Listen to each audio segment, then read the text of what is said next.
Bienvenidos a un nuevo podcast de El Voto Consciente, un espacio para dialogar, para informar y para educar a la población de Santa Cruz durante estos procesos eleccionarios rumbo a una segunda vuelta para elegir el gobernador del departamento de Santa Cruz. Hoy tenemos un invitado muy especial, un joven abogado, activista que se atrevió a incursionar en el mundo de la política y recientemente fue candidato a vicegobernador por el departamento de Santa Cruz. Bienvenido, Roger Mario Castillo. Muchísimas gracias, María. Un saludo a todos los que nos van a estar viendo y un placer estar en el programa. Conozcamos a nuestro invitado. ¿Quién es Roger Mario Castellón Saucedo? Es abogado y dirigente cívico cruceño, nacido en Santa Cruz de la Sierra. Es egresado de la carrera de Derecho y Ciencias Jurídicas con diplomados en Derecho Penal y Derecho Procesal Penal. Se formó en Liderazgo e Historia Cruceña en la Universidad Autónoma Gabriel René Moreno en convenio con el Comité Pro Santa Cruz y fue formado en la Escuela de Liberalismo Clásico del Foro Liberal de América Latina. Inició su actividad política en 2015 en la Plataforma por la Vida y la Familia en Santa Cruz. Fue vocero nacional del Comité Nacional de Defensa de la Democracia, CONADE, y participó activamente en las movilizaciones y acciones cívicas del 2019 y el 2020 en defensa del voto y la democracia, cumpliendo tareas de articulación ciudadana. Posteriormente, fue fundador del bloque multisectorial Libertad del Imbare y se desempeñó como jefe de campaña nacional del movimiento liberal que acompañó la candidatura de Jaime Dú. Ha participado como conferencista y columnista en temas de política, liderazgo y desarrollo. Roger Mario está comprometido con una visión de desarrollo basada en libertad, el trabajo y la autonomía. Roger Mario Castellón es actualmente fue más bien candidato a vicegobernador del departamento de Santa Cruz, acompañando a Branko Marinkovic por Demócratas en una propuesta orientada a fortalecer la autonomía departamental, defender el modelo productivo cruceño y proyectar el futuro del departamento. Roger Mario, qué gusto que estés con nosotros en este nuevo espacio del Voto Consciente. Hablemos primero de tu reciente experiencia como candidato a vicegobernador. Si tuvieras que describir esta campaña que has vivido en una sola palabra, ¿cuál sería y por qué? Creo que la palabra idónea para esta campaña ha sido crecimiento. Crecimiento porque forma parte de una de las experiencias probablemente más profundas que he tenido en toda mi carrera de activista y de político, porque ahora sí me encuentro o me encontraba en un papel de una candidatura que claro tenía una incidencia política y pública que era de un alto impacto. Entonces nos abrió la posibilidad de estar en un escenario donde nos relacionábamos con instituciones, sectores, ciudadanos de todas las áreas y clases sociales. Y claro, esto realmente genera un crecimiento en nuestra vida profesional, nuestra vida de activista, nuestra vida política, y ha logrado quizás en este poco tiempo de campaña el hacer justamente un aprendizaje de lo que hoy consideramos quizás que es la política en calle, la política en la práctica, porque evidentemente venimos de una formación, venimos de una instrucción liberal, el tema por la vida y la familia, pero otra cosa diferente es estar en la cancha, ya no quizás inclusive como jefe de campaña en el tiempo de Jaime Dú, sino estar como candidato y colocarse frente a la gente con las propuestas. Y claro, eso realmente ha sido un aporte extraordinario, no solamente para mi persona, sino para el equipo que lidero, que hoy obviamente nos genera una perspectiva mucho más amplia de lo que significa esta lucha continua que son de las ideas, de la batalla cultural y del crecimiento político que podemos tener nosotros como cristianos también en esta esfera tan importante como es el tema de la política ya partidaria. Eres bastante joven, no has llegado ni a los 30 años. ¿Qué significa para ti ser un joven en política, más allá del discurso? Creo que ha sido un desafío bastante fuerte porque una de las cosas que lo hemos dicho mucho en todo este crecimiento principalmente la campaña, es de que el joven tiene que dejar el victimismo, de considerar de que no existen oportunidades. En realidad, como jóvenes podemos forjarnos en la capacidad, en nuestras virtudes y talentos, de forjar y de hacer surgir nuestras propias oportunidades. Así como un empresario no dejaría ir a un profesional destacado, en política es exactamente lo mismo. Cuando hay un joven que destaca en el ámbito político, es atractivo. El político también quiere apoderárselo y ese es un peligro también. Entonces, hace un desafío muy grande porque en algunos escenarios, inclusive desde el punto de vista de marketing político, puede ser muy bueno, pero ya en el tema organizativo puede ser hasta una desventaja, ¿no? Cuando uno es joven, tratan de minimizar tus opiniones, tratan de hacerte ver de que no tenés la experiencia suficiente para opinar de temas, pero esto se disipa al transcurrir el tiempo, cuando ven que la capacidad sobresale, que el talento sobresale, nos ayuda a que no solamente seamos carne de cañón como ocurre en la politiquería normal, sino que estemos en esos espacios de la toma de decisiones. Y creo que ese desafío muy grande ha sido en este tiempo de abrir una puerta y de saber de que mucha gente joven puede ingresar a estos espacios, pero en lugares que realmente se necesita, donde se toman las decisiones, donde se hace incidencia. Decías algo muy cierto, que los jóvenes dejen de victimizarse. ¿Cómo llega Roger Mario a ocupar esta posición de ser candidato a vicegobernador y realmente se les da espacio en el ámbito político a los jóvenes? Dejando el miedo, venciendo el miedo. A ver, una de las cosas que probablemente son taras mentales comunes de la juventud es el miedo a ser rechazado, es el miedo a que no te tomen en cuenta. Y tenés que enfrentarte con ese miedo. Entonces, una de las cosas que yo le decía a mi esposa, inclusive en secreto, por así decirlo, muy por debajo de lo que se muestra, que yo tengo temor muchas veces al hablar en una conferencia, en público. Tengo temor a veces cuando entro a una reunión donde sé que está gente de muy alta categoría, de autoridad. Tengo temor. Pero el tema está en vencer ese temor, en afrontarlo. El camino más sencillo es no hacerlo, el camino más sencillo es postergarlo, el camino más sencillo es que otro lo haga.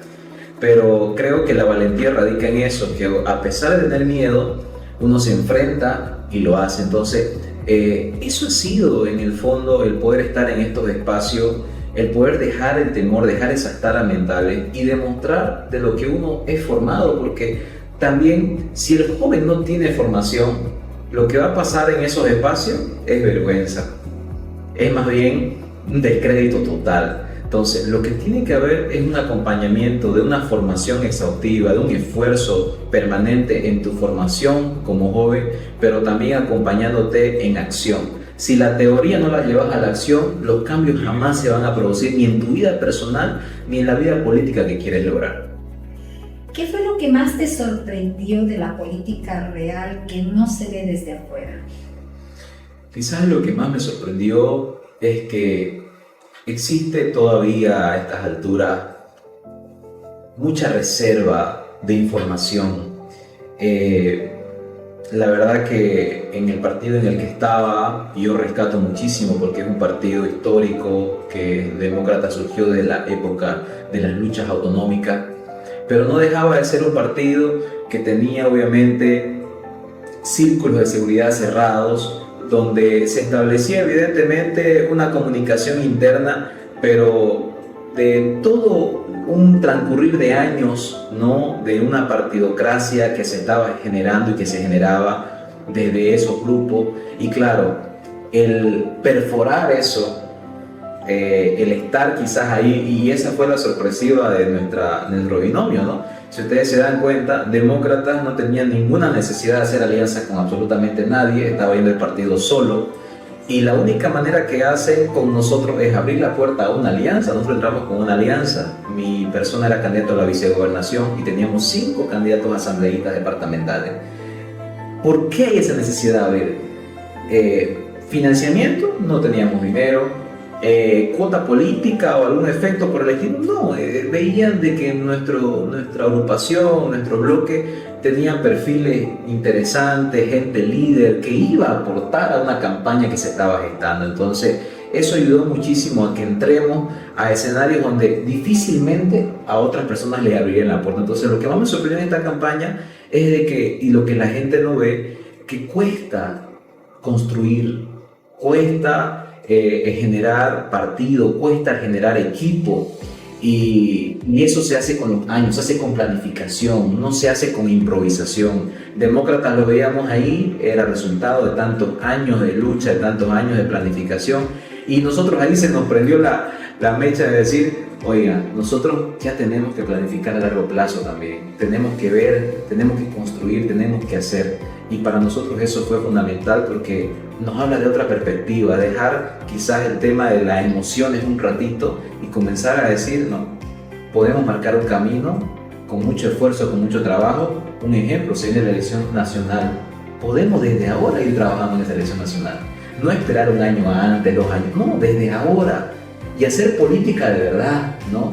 Es decir, no solamente estar en las calles protestando, sino empezar también a hacer una fiscalización real del poder que hoy se necesita muchísimo.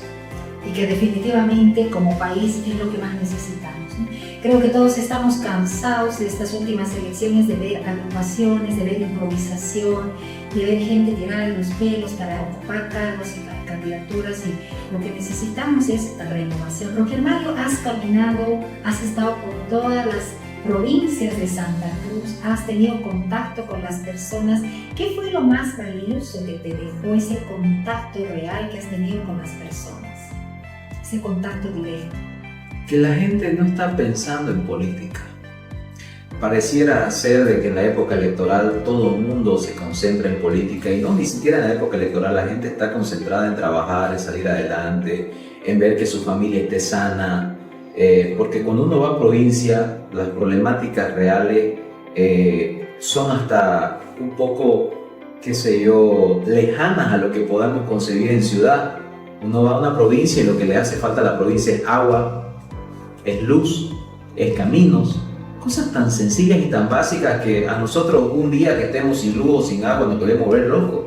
Entonces esa gente no está pensando en cálculos políticos, esa gente está pensando en solucionar ese problema que le afecta en su día a día, y que el hecho de que alguien le coloque una electrificación le cambia la vida, le cambia su familia. Entonces, una de las cosas que tenemos que entender, y como liberal lo entiendo perfectamente, es de que la libertad que da el ciudadano a una entidad política pública lo hace justamente para poder retribuir o recibir esa retribución en obras y en infraestructura que beneficia a toda la comunidad.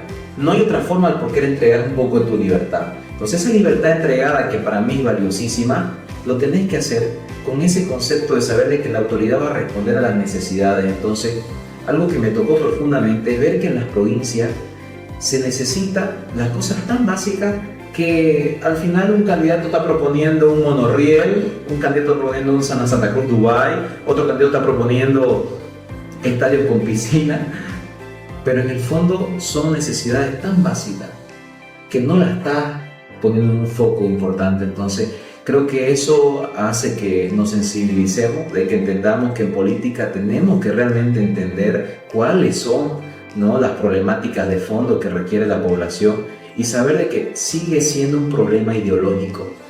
La ideología es fundamental. A veces nos corremos de la ideología, pero ¿qué es la ideología? La ideología es un conjunto de ideas, nada más. Pero entonces puede haber ideologías buenas, malas, retorcidas, benignas, de todo. Pero nuestra batalla es ideológica y no lo hemos sabido entender así.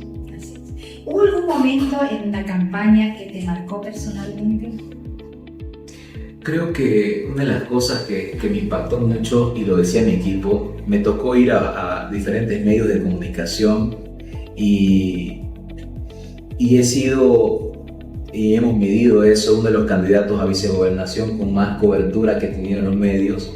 Y era increíble ver justamente de que llegaba a la entrevista y había mucho escepticismo de parte de la entrevistadora, ¿no?, inclusive a veces con preguntas bastante filosas, pero finalizaba la entrevista y entendían completamente la visión, ¿no? Entendían completamente la visión de tal manera que finalizaba la entrevista y me decía, es eso lo que se tiene que hacer en Santa Cruz, eso es lo que necesitamos, vamos a apoyar, ¿no? Y hablo de medios de toda índole, ¿no? Entonces, eso cuando se repitió 2, 3, 4, ya 5 veces, influía obviamente fuerzas, aliento y mostraba que estábamos nosotros yendo por el camino correcto, ¿no? Así es. Tú eres un hombre de fe, siempre lo has dicho. ¿Cómo influyó tu fe en la forma de hacer tu campaña y tomar decisiones? He sido y hemos sido muy prudentes justamente en eso, porque cuidamos bastante ese aspecto que para nosotros es nuestra infiltración, voy a decirlo, a ver cómo lo explico. Yo considero que soy un cristiano infiltrado de político. Y eso merita de que muchas veces no nos saquemos el papel. ¿A qué me voy? No necesitamos mostrar que somos hombres de fe porque consideramos que nuestra integridad, nuestra forma de vida, nuestras acciones tienen que hablar por sí mismas. Entonces, si ustedes se dan cuenta, en las entrevistas jamás, por ejemplo, yo soy líder de célula hace ya más de 12 años en la primera iglesia evangélica bautista, soy profesor en la escuela de líderes, de formación de líderes de estudios bíblicos en la iglesia, formo parte de un ministerio, es decir, tengo un trabajo eclesiástico ministerial de hace muchos años, pero nada de eso lo expongo en público porque es algo muy preciado que lo tenemos. Y cuando veíamos que otros candidatos quizás lo tienen hasta como bandera, ¿no? Creemos que eso puede atentar hasta con el temor que le tenemos a Dios. El temor de Dios tiene que estar primero. Y esa fe nos ha llevado a que muchas veces parezcamos hasta ridículos en ciertas reuniones, porque claro, cuando hablamos de principios y valores, hay cosas que para el mundo natural parece ridículo y para nosotros no. Y una clara situación es lo que está pasando ahora. Estamos en una segunda vuelta, todo el mundo está esperando que nos pronunciemos, que digamos cuál va a ser el candidato al que vamos a apoyar, y es bastante complejo porque lo conocemos, es difícil manifestar un apoyo, imposible diría yo inclusive, porque no podemos dejar de torcer nuestros principios. Pero en la política normal, donde no está la fe, donde están los principios, lo normal es, no vas a dejar aprovechar una candidatura. Has sido vicegobernador, has tenido más de 100.000 votos, estás en el 4º lugar, tenés que manifestar. Lo que pasa es que no vamos a hacer eso porque no podemos quebrar esos principios que desde la iglesia nos han inculcado. ¿Se puede hacer política con esos principios que abrazamos o es más difícil de lo que parece? Difícil es un reto sumamente difícil, pero si se dan cuenta, todo lo difícil es bueno, todo lo difícil perdura, todo lo difícil es lo que permanece, ¿no? Cuando uno construye una familia, es difícil construir una familia, es difícil tener hijos, es difícil tener una empresa. Entonces, a mí me encanta la palabra difícil, porque cuando es difícil vale la pena. Entonces, creo que ser cristiano en el ámbito político es difícil, es complejo, requiere esfuerzo, requiere muchas veces asumir ciertos escenarios que duelen, que lastiman, pero eso nos ayuda a forjar un verdadero liderazgo que tenga todos los principios que pregonamos, pero más allá de eso, llegar a la causa. Y ahí vemos la historia, qué sé yo, de un José, que José dentro de la cárcel podía haber renegado de que Dios lo había llevado a esa situación, siendo que él fue obediente a sus principios. Señor, yo no caí en la tentación de quien sabemos, pero ahora ¿por qué estoy en la cárcel? Pero lo que vimos después en José fue de que él llegó a un estado donde fue el segundo hombre más importante del mundo, vamos a decir, porque Egipto era una nación sumamente importante en aquella época. Pero ¿qué es lo que nos lleva a eso? El mantener nuestros principios, el soportar la prueba, el afrontar los desafíos y el aún así no quebrarnos, ¿no? Entonces creo yo que para ser políticos cristianos tenemos que ser inquebrantables, ¿no? Inquebrantables en nuestra forma de vida, en nuestra familia, porque lo que hacemos en nuestra familia se refleja en nuestra vida política, y obviamente que nuestra palabra sea un sí o un no y que la podamos respetar hasta el final. ¿Qué diferencia a un político de un verdadero líder?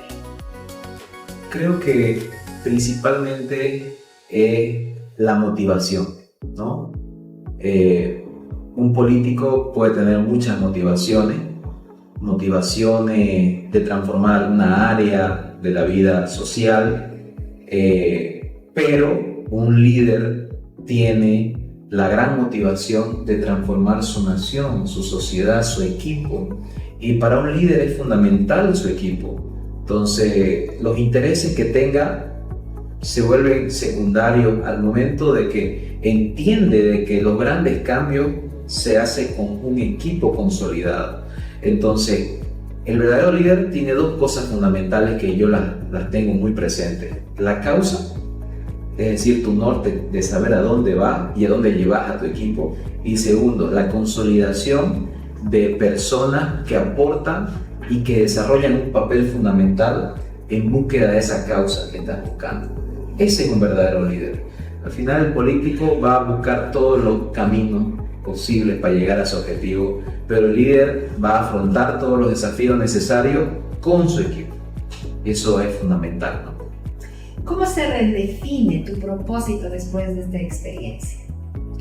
Creo que el propósito fundamental es lo que buscamos, primeramente una Santa Cruz con libertad, con principios y valores, con una ética y una moral que sea respetada, que sea digna. Lo mismo lo queremos para una Bolivia.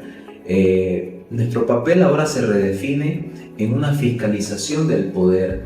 Queremos ser una fiscalización no solamente protestante, sino propositiva. Entonces vamos a tener y a obtener todos los mecanismos, las herramientas necesarias, y con esta campaña lo hemos logrado, tener contactos en los municipios, en las provincias, para que la gestión que se viene realmente pueda recibirnos también a nosotros como férreos opositores, pero opositores no solamente los que gritan y se quejan, o del victimismo que hablábamos al inicio, no, una oposición totalmente constructiva, que genere y diga, no, este camino está mal, pero te propongo este otro, lo pueden aplicar. Y si le va bien a las autoridades, no va bien a todos.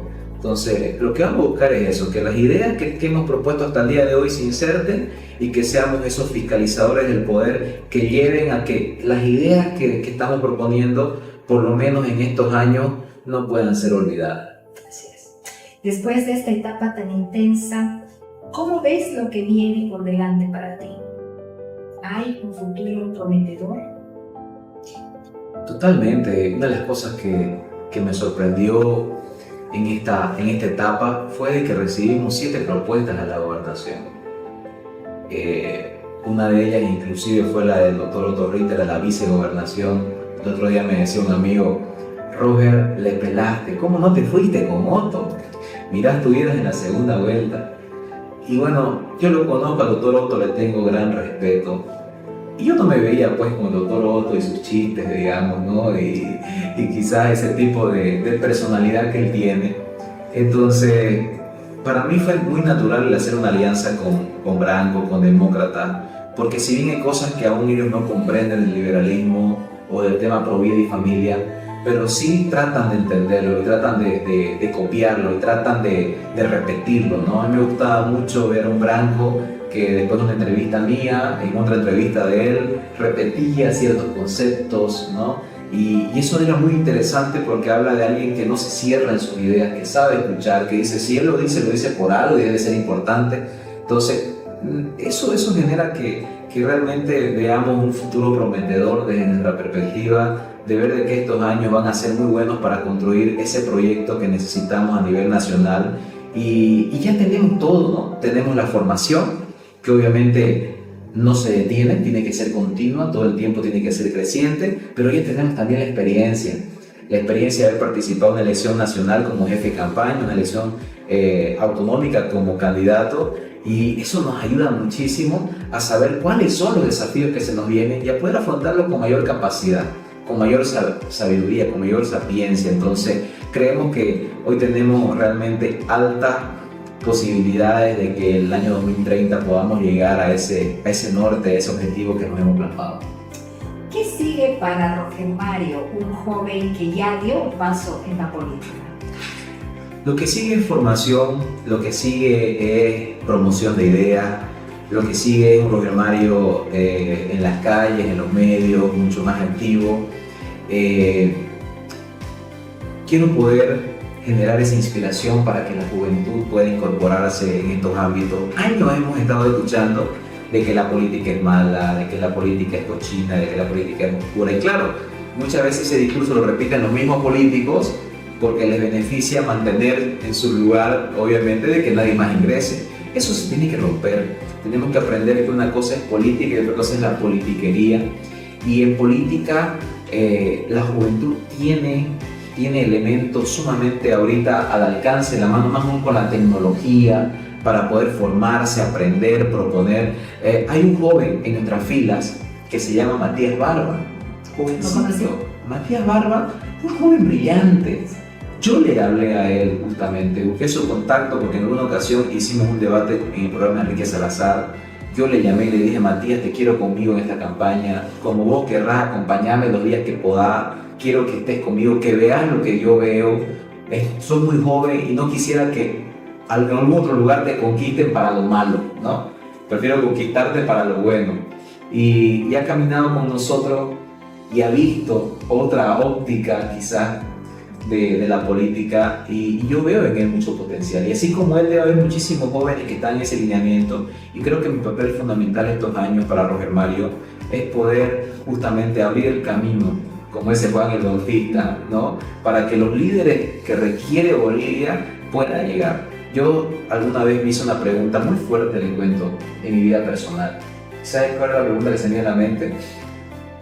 ¿Qué pasa si tu vida va a ser instrumento para que en realidad otros líderes puedan llegar a hacer los cambios profundos? ¿Aún lo seguirías haciendo? ¿Y cuál fue la respuesta? Después de 10 minutos de respirar y pensar, la respuesta fue sí. Estoy totalmente dispuesto. Estoy totalmente dispuesto a que mi vida sea usada para que otros jóvenes, otras personas, no solamente jóvenes, porque la juventud es solamente una edad, pero cualquier líder que tenga ese amor por su tierra pueda ocupar esos espacios. Si depende de mí, el estar adelante quizás con punta de lanza, lo voy a hacer. Estoy dispuesto para eso. Poco como Nehemías. Toca en esta época tal vez reconstruir los muros caídos de esta nación, no solamente por la situación que hemos pasado durante 20 años, ¿no? Sino por todo lo que venimos en un proceso de deconstrucción de valores.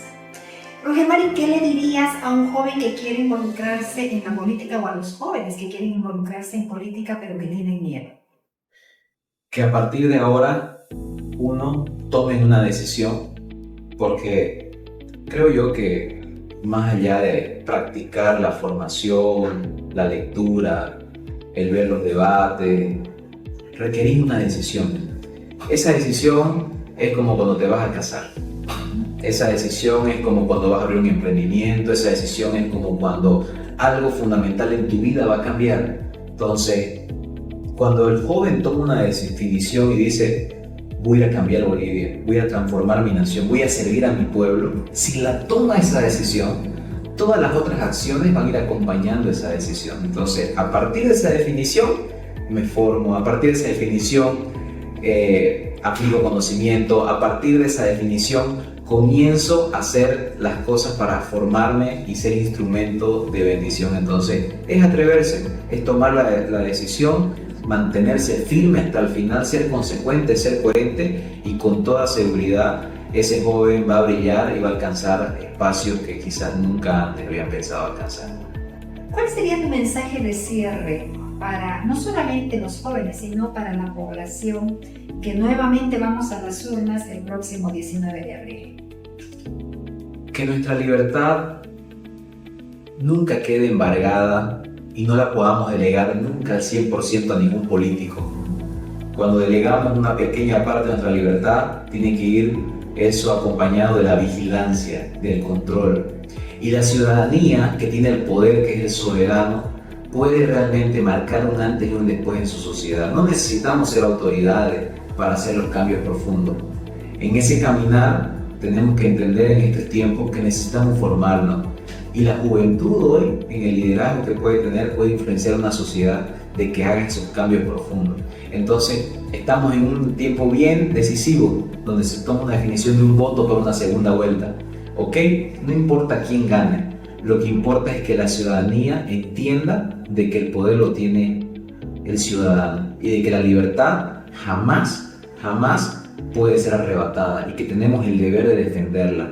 La vida, la familia, la ética y la moral nunca tienen que ser negociables para ninguna sociedad y peor para nosotros como cruceños y como bolivianos.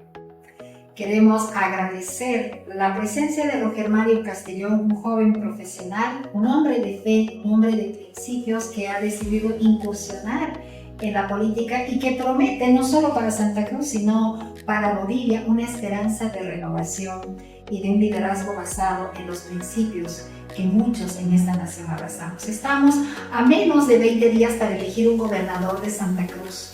Será hasta una próxima sesión y no se olvide, síganos, infórmese y emita un voto consciente. Muchas gracias.